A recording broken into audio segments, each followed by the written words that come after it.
Muchísimas gracias a todos, a Ana por la invitación, a la cátedra por organizar estos seminarios. Yo les voy a hablar esta mañana de la regulación neural del hambre y la sed. Tal y como ya nos ha contado el ponente anterior, es absolutamente necesario entender la conducta de ingesta para tener claro cómo ciertas características o ciertos procesos fisiológicos se mantienen constantes a lo largo del tiempo. De tal forma que la conducta de ingesta es imposible ser entendida fuera del contexto de un balance energético. Un balance en el que la conducta de ingesta o la ingesta, la entrada de materia y energía y la utilización de esa materia y energía tiene que mantenerse en un equilibrio, en lo que se denominan los puntos de ajuste. De tal forma que las conductas de ingesta se pueden definir como mecanismos de control fisiológico autorregulados. Es relativamente intuitivo pensar, ya que también hemos estado hablando en la charla anterior de evolución y podemos seguir hablando de ello, es relativamente intuitivo pensar que desde el punto de vista evolutivo se ha preferido o se ha seleccionado mecanismos que autorregulen, que sean autorreguladores de todos estos nutrientes que ya hemos visto o ya hemos oído en la charla anterior, que son necesarios mantener para la supervivencia del organismo. De tal forma que las conductas de ingesta como mecanismos de control fisiológico autorregulados se caracterizan por poseer puntos de ajuste. Todos estos mecanismos, todas las niveles, todas las características fisiológicas han de mantenerse en torno a unos niveles que se han establecido que son los que deben ser. Para ello, todos estos mecanismos deben poseer sistemas de detección, es decir, si tenemos que mantener una variable fisiológica en unos niveles determinados, necesitamos sistemas de detección de cuáles son esos niveles. Y por último, mecanismos de corrección. Si esos niveles se desajustan, tanto por arriba como por abajo, debemos tener algún sistema que permita volver a los puntos de ajuste. Generalmente, en casi todos los sistemas de control fisiológico autorregulados, estos sistemas de corrección suelen ser del tipo de la retroalimentación negativa. De esta forma, podemos decir que las conductas de ingesta, tanto las conductas de ingesta de líquido como la conducta de ingesta de alimentos, son los mecanismos rectificadores que van a reponer esas reservas, que son los que van a hacer que después de que se ha producido un gasto energético de nutrientes, de reserva de nutrientes, vamos a reponer las reservas en los puntos de ajuste, en los niveles en los que tienen que estar. Por tanto, en las conductas de ingesta, estas conductas que se han favorecido a lo largo de la evolución, que se han seleccionado a lo largo de la evolución, existen una serie de factores que van a intervenir o que van a influir en las conductas de ingesta, que es lo que a lo largo de la charla voy a tratar de explicarles. Dentro de estos dos grandes grupos que ven ahí de factores que afectan a las conductas de ingesta, nos vamos a encontrar con los factores homeostáticos. Los factores homeostáticos son aquellos que básicamente se van a encontrar del control fisiológico, se van a encargar de la regulación del control fisiológico, de que todos aquellos niveles de nutrientes, sean cuales sean, vuelvan a los puntos de ajuste, vuelvan a los puntos que tienen que estar.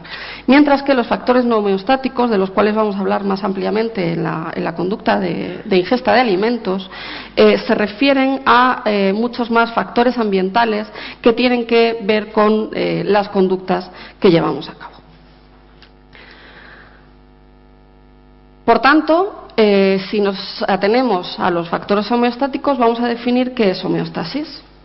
El término homeostasis es un término relativamente antiguo del fisiólogo Barnard, que definió la homeostasis como el proceso por el cual las sustancias del cuerpo y sus características orgánicas se mantienen en un nivel óptimo. De nuevo, volvemos al concepto que ya introdujimos en una de las primeras diapositivas, que es que nuestro organismo, para sobrevivir, necesita que ciertas variables fisiológicas, nivel de glucosa, nivel de agua, nivel de minerales, etcétera, etcétera, se mantengan en aquellos valores que son óptimos para la supervivencia. Por lo tanto, las conductas de ingesta se van a encargar de mantener, de volver al control, a los valores homeostáticos de ciertos valores. Y tal y como definimos antes, a la hora de hablar de los mecanismos de control autorregulados, de nuevo, en todo proceso homeostático nos vamos a encontrar con sensores, estructuras que se van a encargar de registrar los valores de las variables que tenemos que controlar. En este caso, este es un ejemplo con un termómetro. La temperatura también, la temperatura corporal también es una variable fisiológica que se regula desde el punto de vista homeostático. Por otro lado, vamos a tener estructuras integradoras, estructuras que evalúen si el nivel de esa variable que he medido está por debajo o está por encima. Y por último, sistemas efectores, sistemas que hagan que se vuelva al sistema, al valor que tenga que ser determinado. Al igual que la temperatura corporal, es relativamente sencillo asociar o hacer una analogía entre el control homeostático de la temperatura corporal y el control homeostático de la temperatura en esta sala. En esta sala seguramente hay un termostato conectado con un sistema de calefacción. Ese termostato va a tener, en primer lugar, que detectar la temperatura de esta sala. Y ese termostato seguramente está colocado en un punto de ajuste, 21 grados, que es lo que nos dicen los expertos que debe ser la temperatura media de una sala. Ese detector es el que nos va a decir si la temperatura está por encima o por debajo de esos 21 grados centígrados. El detector nos va a informar del valor. El termostato interpreta si está por debajo o está por encima. Y lo que hará será, si está por debajo, encender la calefacción para que se vuelva a los 21 grados, y si está por encima, apagarse para que se vuelvan a los 21 grados. De tal forma que los controles, los sistemas de control homeostático, de control regulatorio en el cuerpo humano funcionan. Nos puede servir este ejemplo para entender cómo funcionan. De tal forma que desde este punto de vista podemos definir las conductas de ingesta como los mecanismos por los cuales los mamíferos en general han conseguido este control homeostático. Es decir, necesitamos que todos los niveles de nutrientes y de muchas variables fisiológicas, pero sobre todo de nutrientes y agua, que es lo que nos ocupa hoy, hablando de ingesta, estén en unos niveles que son los óptimos para la supervivencia. Por tanto, se ha seleccionado a lo largo de la evolución este tipo de conductas para asegurarnos de ese control, para asegurarnos que podemos controlar todas esas variables.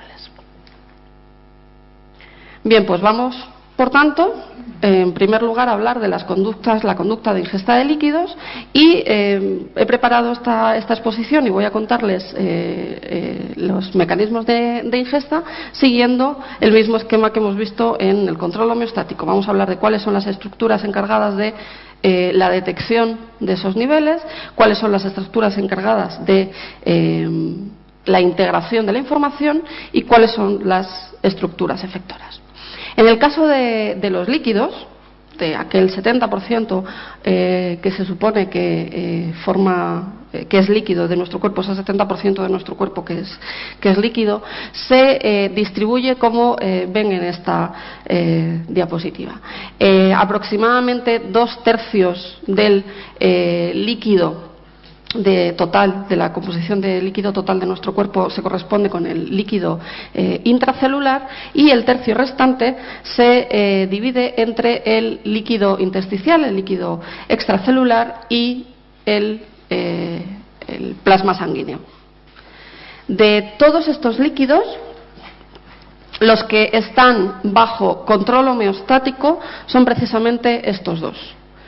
son el plasma sanguíneo, la cantidad de líquido, de sangre que hay, y la cantidad de líquido que baña nuestras células, tiene que mantenerse en unos límites muy estrictos, en aquellos límites que son muy necesarios para la supervivencia. Por tanto, vamos a diseñar, o se ha diseñado a lo largo de la evolución, una serie de mecanismos que nos permiten regular esa cantidad de agua que hay tanto en el líquido extracelular como en el plasma sanguíneo. Por tanto, vamos a definir cuáles son los detectores, en el esquema que pusimos antes, cuáles son los detectores de cómo está ese nivel de líquido. En primer lugar, nos vamos a referir al término sed osmótica. Hasta ahora he estado hablando de conductas, la conducta de ingesta de líquidos o la conducta de ingesta de alimentos, y es ampliamente sabido que la conducta de ingesta y la conducta de ingesta de líquidos y de ingesta de alimentos se ven propiciadas por una sensación de sed o una sensación de hambre. Vamos a ver, por tanto, cómo es que se produce la sed osmótica. Lo que nosotros llamamos sed se puede producir por dos tipos de sed definidas a nivel fisiológico, y que en ambos casos van a venir determinados por el hecho de que los niveles de líquido van a disminuirse. Por un lado, la sed osmótica se refiere a los cambios en el líquido intersticial. Hemos dicho que las dos variables que estaban reguladas homeostáticamente eran la del líquido extracelular y la del plasma sanguíneo. Pues vamos a encontrarnos la sed osmótica, que está relacionada con cambios en la disminución de líquido o aumento de soluto en el líquido intersticial, y luego veremos la sed volémica, que es la que está relacionada con el volumen de plasma sanguíneo. Las estructuras, los sensores encargados de la detección de esa disminución o cambios en la presión de la presión osmótica del líquido intersticial son los osmorreceptores. Los osmorreceptores son unas neuronas altamente especializadas que se localizan en el tercer ventrículo y son altamente sensibles a cambios en la concentración del soluto del líquido intersticial que la rodea. ¿Cómo es el funcionamiento de una neurona? Ya nos metemos en el cerebro, ya estamos hablando de estructuras neurales del sistema nervioso implicadas en todos este tipo de regulaciones. La forma que tiene una neurona de comunicarse con otras neuronas, que al fin y al cabo es el fundamento del sistema nervioso, es mediante cambios en las actividades de su axón, la actividad eléctrica de su axón. Bien, pues los osmorreceptores, estas neuronas altamente especializadas, sensibles a estos cambios, cambian su actividad en la actividad de su axón cambia en respuesta a un estímulo mecánico. Así, estas neuronas se hinchan, es decir, si hay mucho líquido en el exterior, va a entrar en el interior de la neurona, esta neurona se va a hinchar, va a informar de exceso de líquido. Si hay poco líquido en el exterior, esta neurona se va a encoger, cambia la actividad en su axón y va a informar a otras estructuras de que se han producido cambios en este caso descenso en el líquido. De tal forma que vemos cómo se han seleccionado estructuras implicadas para detectar estos cambios. ¿Cuál es, en el caso de la sed osmótica, el siguiente paso donde se integra la información de que se han producido esos cambios en el líquido intersticial? Bueno, pues en el caso de la sed osmótica, los osmorreceptores, los axones de los osmorreceptores del tercer ventrículo envían la información al órgano vasculoso de la lámina terminal, localizado aquí, justo al lado del tercer ventrículo. Ese es el órgano del sistema nervioso. Estas estructuras están localizadas en el tronco del encéfalo. Este va a ser el órgano que va a informar, en último caso, al núcleo preóptico mediano, que es ya les adelanto que es el que va a ser el órgano efector. En el caso, como les decía antes, de la sed volémica, nos vamos a encontrar con que también se puede producir sed en el caso de los descensos en el plasma sanguíneo. Es verdad que esta sed es relativamente menos frecuente porque el plasma sanguíneo, bueno, salvo pues eso, hemorragias externas, hemorragias importantes, no es que lo perdemos más líquidos más líquido intersticial, más líquido extracelular por el resto de nuestras actividades, pero por ejemplo sí que es verdad que existen en muchos crónicas de guerra la petición de los soldados en el frente de guerra con grandes heridas en las que había una gran profusión de sangre, que realmente lo que pedían los soldados en el frente de guerra era agua, porque lo que tenían era sed debido precisamente a la disminución del volumen de plasma sanguíneo. En el caso de la sed volémica, en el caso de que se produzcan modificaciones en el nivel del líquido del plasma sanguíneo, los receptores o los sistemas que se van a encargar de detectar estos cambios se encuentran o tienen que ver con el sistema angiotensina-renina, que tiene que ver con también la excreción de líquidos, y también con los varoreceptores auriculares, receptores que en la aurícula están detectando la presión sanguínea. Cuanto mayor líquido, mayor presión, y por tanto es una medida indirecta de la cantidad de plasma que hay. De nuevo, al igual que en la sed osmótica, tenemos unos sensores, aquellas estructuras que se encargan de detectar cuál es el nivel, y vamos a ver cuál es la estructura integradora, cuál es la estructura que, sabiendo la medición que hacen estos receptores, me va a decir si este nivel está por encima o por debajo. En este caso es el núcleo subfornical, también localizado en el tronco del encéfalo, el encargado de interpretar, es el órgano integrador, encargado de interpretar si la medición que han hecho los varoreceptores o los niveles de angiotensina en sangre está por debajo o por encima de lo que tiene que estar. Bien, pues como ya tenemos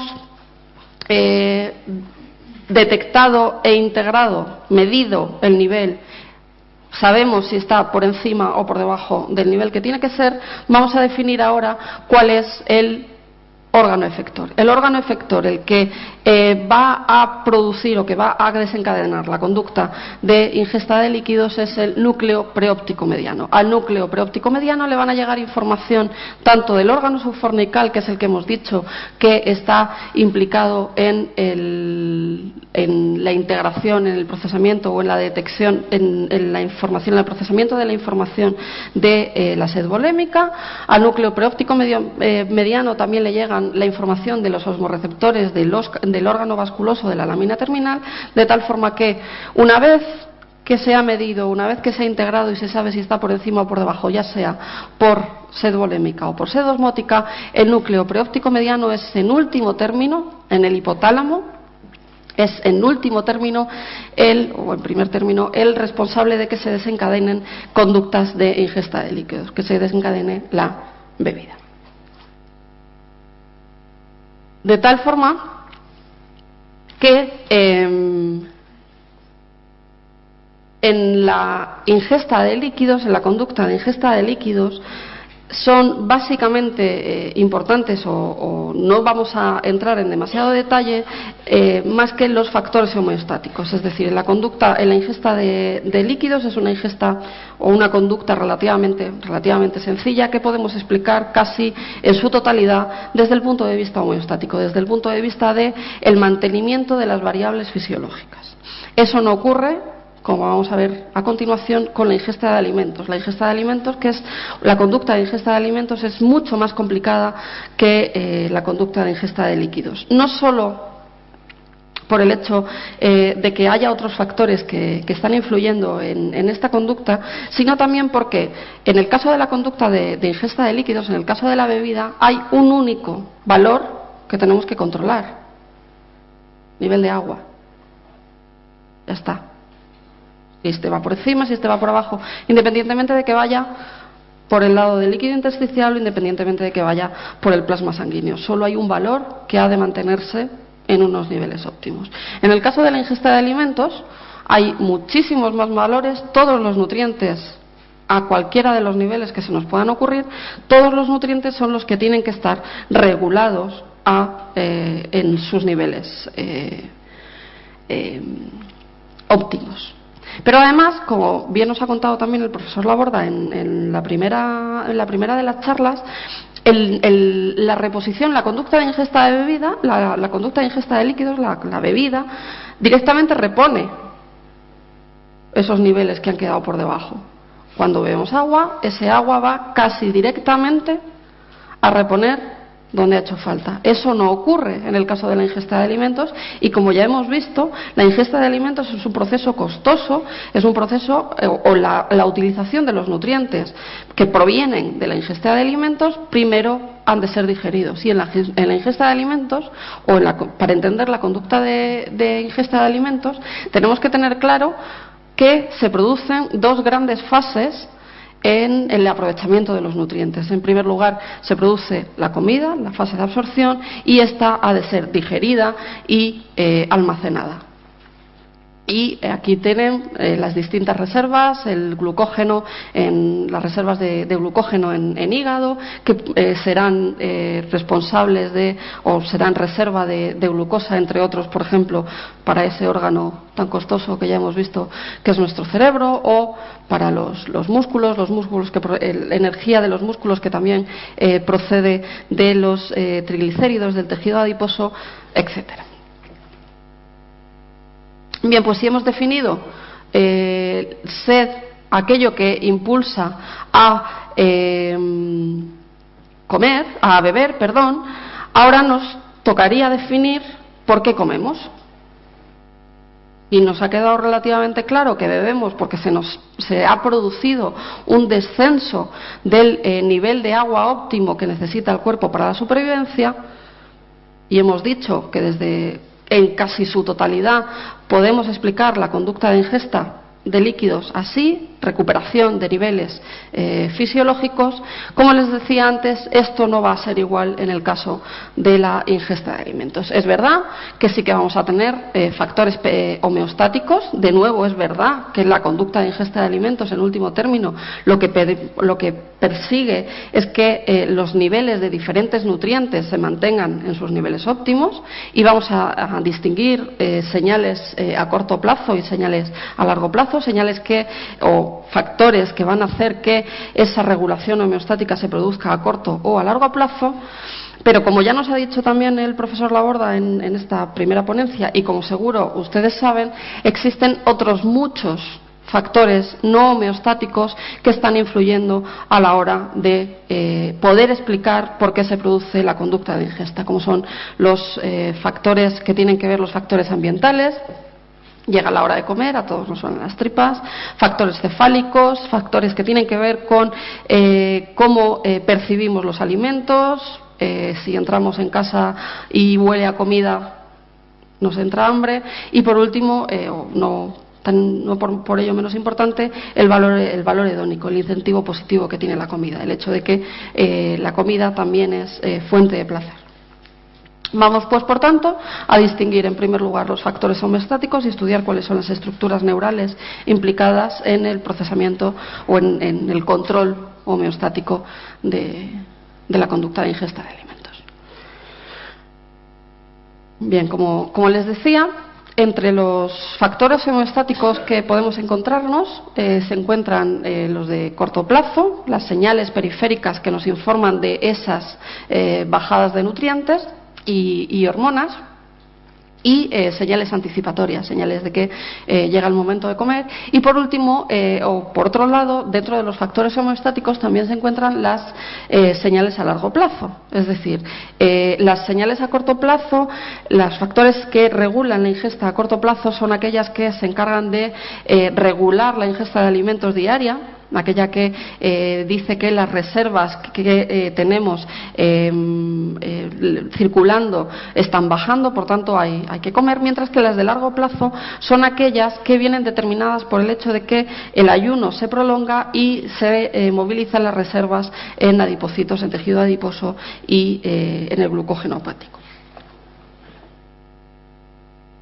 Y, como decía en la diapositiva anterior, dentro de los factores no homeostáticos, factores que son tan importantes o más que los factores homeostáticos para poder explicar la conducta de ingesta, nos encontramos con factores hedónicos, el hecho del incentivo positivo, el hecho de que la comida también sea un incentivo positivo, de nuevo seleccionado evolutivamente.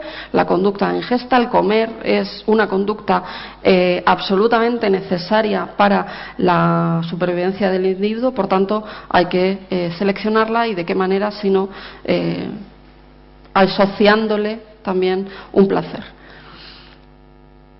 Factores de aprendizaje y condicionamiento. Todos hemos aprendido a comer, todos estamos condicionados a comer. De nuevo miramos el reloj, son las 2, tenemos hambre, etcétera, etcétera. Y no hay que olvidar, y de nuevo también me refiero a la charla de esta mañana, los factores sociales.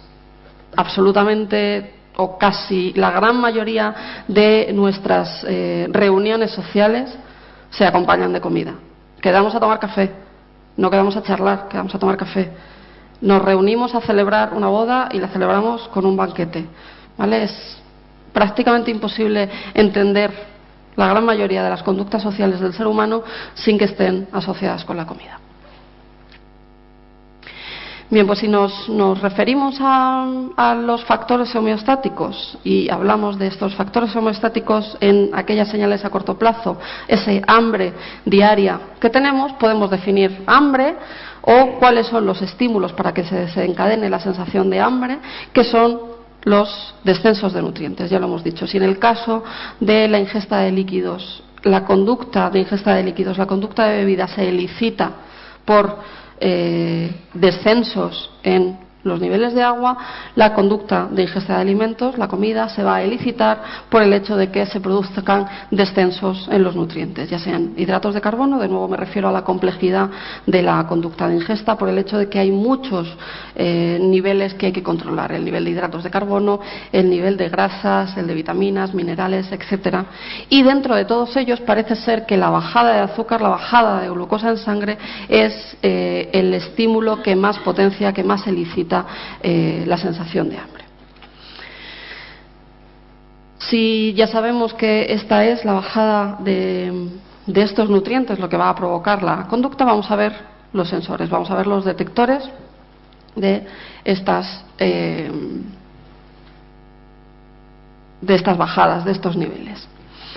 Bien, pues los detectores de las variaciones en los niveles de los diferentes nutrientes se encuentran de nuevo en el tronco del encéfalo, en dos estructuras que se denominan el área postrema y el núcleo del tracto solitario. A estas estructuras localizadas en el tallo cerebral, en el tronco del encéfalo, les llega información, como pueden ver, de todas estas otras estructuras. Les llega información de la lengua. La lengua es uno de los primeros sitios donde se produce la digestión de las cosas que ingerimos. Y no solo eso, sino también les llega información en la lengua. Cuando se produce este primer paso de digestión, ya tenemos una primera estimación de las calorías que vamos a ingerir. Por otro lado, también tenemos información de los órganos internos. Información de si hay o no hay nutrientes en el tracto digestivo, información de si de nuevo las calorías que estamos ingiriendo son suficientes o no son suficientes, de tal forma que ahí vamos a tener distintas estructuras o distintas informaciones, de nuevo la complejidad de la ingesta, distintas informaciones acerca de si tenemos que producir la ingestión, si se tiene que estimular la conducta de ingesta o no. También en el tronco del encéfalo hay, en estas estructuras del tronco del encéfalo, en el área postrema y en el núcleo del tracto solitario, receptores de los niveles de glucosa circundantes. Esta es una manera más directa de ver si estos niveles están por debajo o están por encima. Y la manera más indirecta, o una de las maneras más indirectas que tiene el cuerpo de informar a estas estructuras de que se han producido niveles bajos de nutrientes, o que en el cuerpo en ese momento existen niveles bajos de nutrientes, son los mecanorreceptores localizados en los distintos lugares también del tracto digestivo. La distensión del estómago, el hecho de que el estómago esté lleno, la distensión del estómago activa estos o la no distensión del estómago activa estos mecanorreceptores que a su vez van a mandar la información a las estructuras del tronco del encéfalo. De tal forma que también de manera indirecta podemos, o existe manera de informar a estructuras del sistema nervioso de que se está produciendo una bajada de nutrientes o no. Y no hay otra, es una manera relativamente indirecta, que es la distensión tanto de estómago como de intestinos. Por tanto, ya tenemos los detectores, ya tenemos las distintas informaciones que van a pasar la información a estructuras, a los detectores que van a ser las estructuras del tronco del encéfalo. Y el que se va a encargar de nuevo es el hipotálamo. Vamos a ver de nuevo distintos núcleos del hipotálamo. El hipotálamo es el que se va a encargar de definir si esos niveles que se han medido por el núcleo del tracto solitario y el área postrema están por encima o están por debajo. En el caso de las señales periféricas a largo plazo, como les decía antes, tienen que ver con los niveles, ya no con los niveles de nutrientes que haya en ese momento en el organismo, sino con dos hormonas que son secretadas, una por el páncreas, la insulina, y la otra por el tejido adiposo, que es la leptina. Estas dos hormonas, la insulina y la leptina, son hormonas que se han dado en llamar saciadoras, hormonas saciantes. Estas son las hormonas que van a intervenir en la parada de la ingestión, en la terminación de la ingestión. Dentro de esta clasificación que hemos visto de señales periféricas a corto plazo y señales periféricas a largo plazo, dentro de los factores homeostáticos que regulan la conducta de ingesta, hay algunos autores que defienden el hecho de que las señales periféricas de corto plazo, los niveles de nutrientes, los cambios en los niveles de nutrientes estarían más implicados en la iniciación de la conducta de ingesta, están más implicados en el hecho de que si se han producido esos descensos en esas variables, iniciemos la conducta de ingesta, iniciemos la comida, mientras que las señales periféricas a largo plazo son aquellas que están interviniendo más propiamente regulando la terminación de la ingesta. Son hormonas o sustancias saciantes. De nuevo, insulina y leptina. Los niveles de insulina y leptina, esos son los niveles que en este caso nos hablan de las señales periféricas a largo plazo, han de ser de nuevo evaluados por alguna estructura del sistema nervioso. Y posteriormente veremos que de nuevo es una estructura hipotalámica, es el núcleo arqueado, el que va a evaluar si esos niveles están altos o bajos. Aquí tienen una diapositiva en la que podemos ver cuáles son las características, cuáles son las funciones que lleva a cabo la insulina. La insulina es la estructura, es la hormona encargada de que toda aquella glucosa que proviene de los alimentos se almacene en forma de glucógeno en el hígado. Por lo tanto, el hecho de que haya insulina en el torrente sanguíneo implica que hay nutrientes, que hay glucosa, que tiene que almacenarse. Por tanto, también el hecho de que la insulina que informa de que la glucosa se va a almacenar en glucógeno, también es una potente señal para el sistema nervioso central de saciante. Hay glucosa en el organismo, no hace falta ingerir más. ¿Vale? Además, la insulina, además de ser promotora de la absorción de glucosa en glucógeno hepático, también es promotora de la acumulación de grasa en los adipocitos.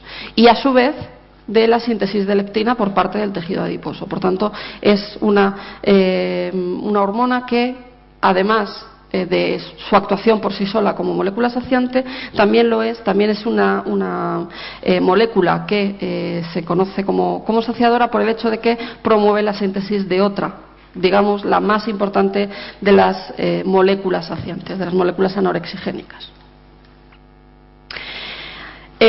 Aquí tienen una fotografía de las denominadas, un tipo de ratas, las ratas Zucker, que fue uno de los primeros sitios donde se hicieron experimentos con el gen de la leptina. La leptina, como les decía antes, hasta hace relativamente poco, en los últimos años parece ser que ha sido desbancada por estudios farmacológicos que tienen que ver con la obesidad. Hasta hace relativamente poco era diana de muchos estudios farmacológicos para el tratamiento de la obesidad. Aquí tienen dos ratas. En la primera de ellas se había producido, son ratones transgénicos en los que se había producido una mutación del gen de la leptina. Esta rata no tenía el gen productor. Los genes saben que es la parte del ADN que se encarga de la producción de proteínas, que llevan la información necesaria para la producción de proteínas. En el caso del gen de la leptina, es aquel que lleva la información necesaria para la fabricación del gen de la leptina. Las ratas que tenían este gen defectuoso no eran capaces de producir leptina. Pero como ven aquí, no son obesas. Y estamos diciendo que la leptina es aquella que es la hormona saciante, la hormona que detiene la ingesta. Estas hormonas, estas ratas no eran obesas porque, aunque sí que tenían defectuosos, sí que eran transgénicas para el gen de la leptina, no lo eran para el del receptor de la leptina. Como ya hemos visto, hacen falta no solo que se evalúe la cantidad de nutrientes de cada variable que hay, sino también alguien que diga si ese valor está por encima o por debajo. Ahí están implicados los receptores. De tal forma que esta ratita respondía con normalidad a la leptina cuando le era suministrada por vía intravenosa. ¿Qué ocurre con la siguiente? La siguiente no solo no tenía era un doble knockout, no solo tenía mutado el gen de la leptina, sino también el del receptor. Por tanto, aunque se le añadía leptina de manera artificial, de manera intravenosa, la leptina no hacía su efecto porque no podía unirse a su receptor, puesto que no había esos receptores. Por tanto, la leptina es una de las hormonas más implicadas en la terminación de la ingesta. Es una de las moléculas más importantes y, ya les digo, hasta hace relativamente poco la diana de estudios farmacológicos en torno a la obesidad. De hecho, el descubrimiento de este mecanismo en ratas llevó a los estudios en humanos y los investigadores, los farmacólogos implicados interesados en el estudio de la obesidad se preguntaron si también existían este tipo de formas mutantes en el humano, en el ser humano. Aquí tienen un estudio publicado en la revista Nature por el equipo de Montague y colaboradores. A la izquierda tienen una fotografía de un niño de 3 años que pesaba 42 kilos. Este niño, se hizo un estudio genético, presentaba una mutación en el gen de la leptina. No producía leptina y, por tanto, no paraba de comer y era obeso. A la derecha tienen una fotografía del mismo niño a la edad de 7 años, pesando 32 kilos, después de un tratamiento con leptina. Por tanto, como les decía, la leptina es una hormona altamente implicada en la terminación de la ingesta y, por tanto, ampliamente estudiada o ampliamente utilizada en estudios farmacológicos, tanto en animales de laboratorio como en humanos en obesidad. Bien, como les decía antes, tanto en el caso de la ingesta de alimentos como en los casos de la ingesta de líquidos, el hipotálamo es el centro fundamental para entender por qué tenemos hambre o por qué tenemos sed. De hecho, el hipotálamo es la estructura del sistema nervioso central más ampliamente implicada en cualquier otro proceso homeostático, no solo en las conductas de ingesta. En el caso de la regulación de la temperatura corporal también está implicado ahí el hipotálamo, etcétera, etcétera. Por tanto, el hipotálamo y sus conexiones con la hipófisis y con el sistema nervioso autónomo es el responsable de la gran mayoría de la regulación homeostática de nuestro organismo.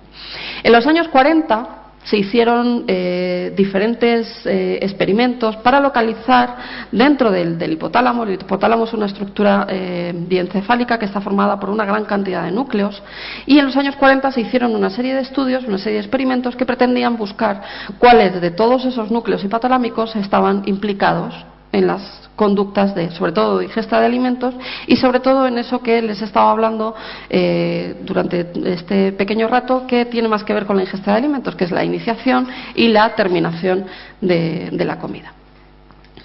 Bien, se hicieron una serie de experimentos en las que se producían lesiones en el hipotálamo ventromedial, de nuevo ratas de laboratorio, experimentación con animales, y cuando se hacían este tipo de lesiones en el hipotálamo ventromedial, lo que obteníamos eran ratas que se caracterizaban por conductas hiperfágicas, comían y comían y comían y comían, que les llevaba a la obesidad.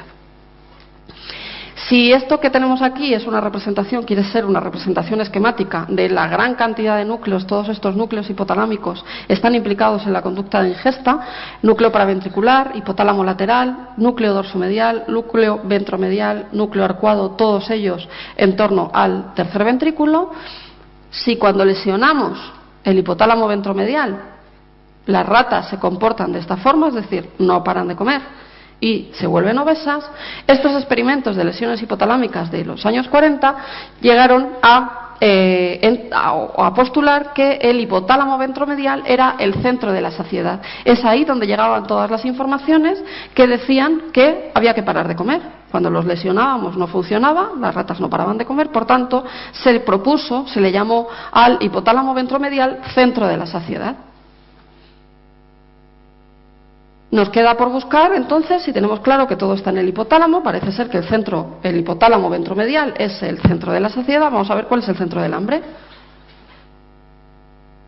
En este otro tipo de experimentos, en este caso, lesiones en el hipotálamo lateral, lo que llevaban era a ratas afágicas, ratas que dejaban de comer y que, por tanto, lo que ocurría era que morían por inanición. Por tanto, este tipo de experimentos de lesiones hipotalámicas, cuando lesionamos el hipotálamo lateral, en este caso localizado a esta altura en el esquema que ya utilizábamos en la diapositiva anterior, les llevó a pensar a los investigadores, ya les digo, en los años 40, que el hipotálamo lateral era el centro del hambre. Si lo lesionamos, las ratas no comen, por tanto, este es el centro responsable de que comamos, de que se produzcan las conductas de ingesta. Bueno, actualmente sabemos que eso no es del todo así. En realidad, todas las conductas de ingesta, ya sea la terminación, la iniciación como la terminación, están mediadas por el hipotálamo lateral. El hecho de que lesiones en diferentes núcleos, como por ejemplo en el núcleo ventromedial que veíamos antes, el hecho de que lesiones en otros núcleos hipotalámicos puedan dar lugar también a saciedad, a conductas hiperfágicas o a conductas afágicas, tienen que ver con que todos estos núcleos de aquí están íntimamente relacionados, pero el último responsable es el hipotálamo lateral. Por tanto, el hipotálamo lateral es aquel al que le van a llegar las informaciones acerca de en qué niveles se encuentran tanto los niveles de nutrientes, las señales periféricas a corto plazo de las que hemos hablado antes, como las señales procedentes de las reservas de energía de tejido adiposo y de glucógeno hepático. Y el hipotálamo lateral es el que va a evaluar si esos niveles están por encima o por debajo y hacerle llegar al sistema efector qué es lo que tiene que hacer. Por tanto, de todos los núcleos hipotalámicos que nos podemos encontrar, vamos a destacar 3. El núcleo arqueado, que se va a conectar con el hipotálamo lateral, y es aquel al que le van a llegar las informaciones acerca de los niveles de leptina y de insulina, que hemos dicho que son los niveles de largo plazo, que modulan la conducta de ingesta. Los otros núcleos hipotalámicos que no son el hipotálamo lateral, lo que van a hacer es modular la conducta de ingesta. Como bien dice aquí, el hipotálamo lateral es el que la controla, es el que en último término le va a dar la señal a los efectores de que hay que ingerir, iniciar la comida o pararla. Y por último, otro de los núcleos importantes es el núcleo paraventricular, que este sí ya tiene más pinta de efector. El núcleo paraventricular, al núcleo paraventricular le va a llegar información del núcleo del hipotálamo lateral, y este, con sus conexiones con el sistema endocrino y con el metabolismo, es el que en último término va a determinar si se inicia la ingesta o si se termina.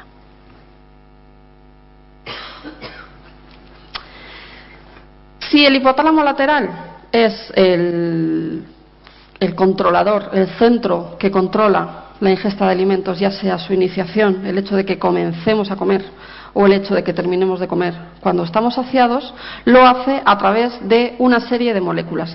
En el hipotálamo lateral existen receptores para una serie de moléculas que podemos decir que son los reguladores de la ingesta desde 2 puntos de vista. Por un lado, las moléculas orexigénicas son aquellas que van a estimular la ingesta y, por tanto, en situaciones de ayuno su expresión está incrementada.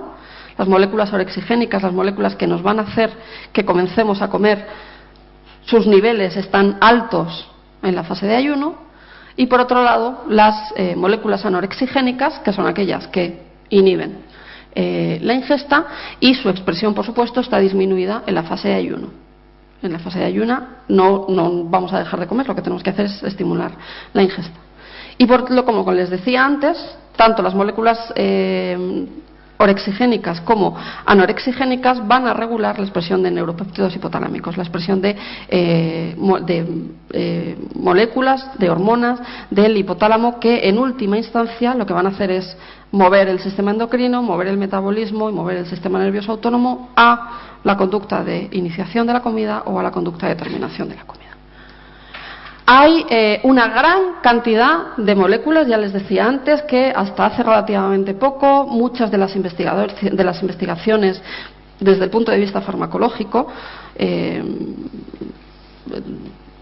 y relativamente ampliamente dirigidas al tratamiento de la obesidad era la leptina, pero aquí pueden ver una gran cantidad. Estas son las inhibitorias, estas son las saciantes.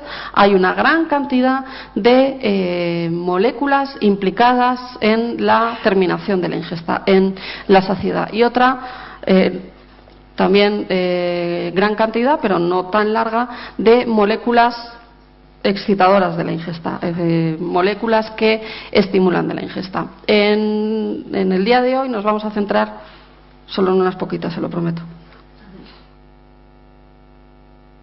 Dentro de los neuropéptidos orexigénicos nos vamos a encontrar, como ya les decía antes, el hipotálamo lateral es el último responsable, pero hay otros núcleos que están también implicados en la modulación de la ingesta, ¿vale? Así que vamos a ver cómo las hormonas neuropéptido, el neuropéptido I y la hormona denominada péptido relacionado con agouti, sintetizadas por el núcleo arqueado, y las orexinas y la hormona concentradora de melatonina del hipotálamo lateral, son hormonas que estimulan la ingesta.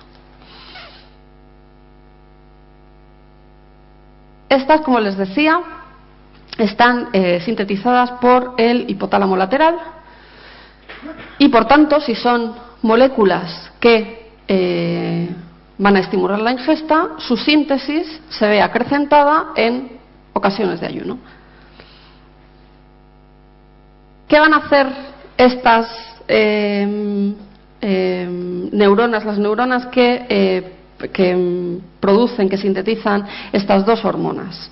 Bien, pues como les decía antes, dentro de los distintos efectores está el núcleo paraventricular, pero además estas estructuras, estas hormonas, mejor dicho, estos neuropéptidos orexigénicos van a estar relacionados con aquello que llamábamos antes factores no homeostáticos. Tanto la orexina como la hormona concentradora de melanina van a tener receptores en estructuras cerebrales implicadas en la motivación para comer, el movimiento y el metabolismo, en estructuras cerebrales, en estructuras del córtex cerebral que van a hacer que aparezca nuestra motivación por comer. La conducta de ingesta es una de las conductas motivadas, que van a hacer que se acelere el metabolismo, etcétera, etcétera.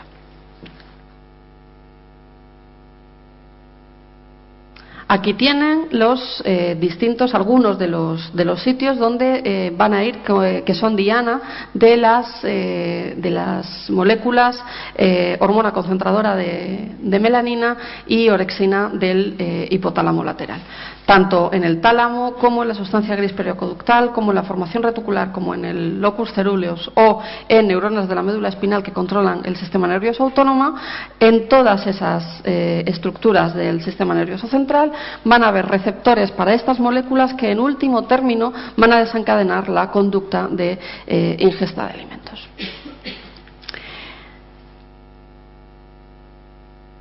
Por otro lado, dentro también de los neuropéptidos orexigénicos, de todos aquellos hormonas, sustancias que van a estimular la ingesta, nos encontramos con el neuropéptido I y el péptido relacionado con agouti. Recibe este nombre porque se estudió en ratas, y el agouti es un color de las ratas. ¿Vale? De nuevo, estas son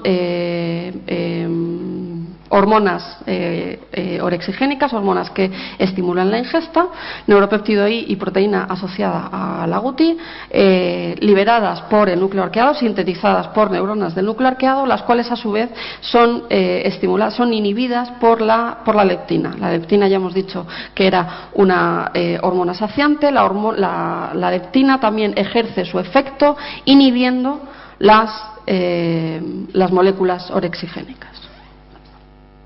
¿Vale? De nuevo, núcleo paraventricular es el efector, el último efector, el que va a ser el responsable de los efectos conductuales, efectos observables de estas moléculas. Bueno, y aquí de nuevo tienen el núcleo arqueado y las neuronas que sintetizan neuropéptido I y núcleo arqueado y sus conexiones con, sobre todo, el núcleo paraventricular y otros núcleos hipotalámicos, el hipotálamo lateral entre ellos, ¿vale? De tal forma que tanto el neuropéptido I como el péptido relacionado con agouti, su expresión son moléculas que están en concentraciones altas en el torrente sanguíneo en situaciones de ayuno. En el caso de los neuropéptidos anorexigénicos, los más importantes son la propiomelanocortina y el transcrito regulado por cocaína y anfetamina, CART y POMC, sintetizados por el núcleo arqueado. Ambas son moléculas sintetizadas, como les digo, por el núcleo arqueado y son responsables de la supresión de la ingesta de alimentos. De nuevo, al igual que en el núcleo arqueado vimos antes que había receptores para leptina que inhibían la producción de moléculas orexigénicas, moléculas que estimulan la ingesta. La unión de leptina a los receptores del núcleo arqueado estimulan la síntesis, la producción de moléculas anorexigénicas. De nuevo, dos diapositivas en las que pueden ver cómo en el núcleo arqueado las neuronas que sintetizan el CART y las neuronas que sintetizan POMC, la propiomelanocortina y el transcrito regulado por cocaína y anfetamina, junto con sus conexiones a otras estructuras, sobre todo hipotalámicas, son las responsables últimas de que se desencadena la conducta de terminación de la ingesta. Y aquí un esquema general para que vean cómo, en último término, como les decía, es el hipotálamo lateral, aunque haya síntesis de moléculas orexigénicas y anorexigénicas en otras estructuras del hipotálamo, es el hipotálamo lateral en el que, en último término, mediante la secreción de hipocritinas u orexinas, son las dos maneras que tienen estas hormonas de denominarse, y de la hormona concentradora de melanina, en último término van a dar la señal al núcleo paraventricular, que a su vez va a ser el que va a dar la orden, sobre todo al sistema endocrino y al sistema nervioso autónomo, de iniciación de la ingesta o terminación de la ingesta. Y este es un esquema general de una revisión que ha sido publicada recientemente en la revista Nature de los últimos avances o las últimas investigaciones que se han llevado a cabo para estudiar cuáles son los distintos niveles hormonales que intervienen en la ingesta de alimentos. Como les decía al principio, es un tema que todavía está en investigación. La ingesta de alimentos es una conducta ampliamente compleja, y desde el punto de vista fisiológico aún se están descubriendo diferentes hormonas que también puedan estar implicadas en este control. Bien, sin embargo, como les decía antes, también existen factores no homeostáticos, es decir, no solo comemos por el hecho de que tenemos que reponer las reservas que hemos gastado. De tal forma que, cuando se producen restricciones de la ingesta, desde el punto de vista homeostático se produciría un desajuste de ese balance con el que iniciábamos la charla. Si hay más gasto que ingesta, se produce un desajuste y el balance energético es negativo, lo que conduce a la desnutrición.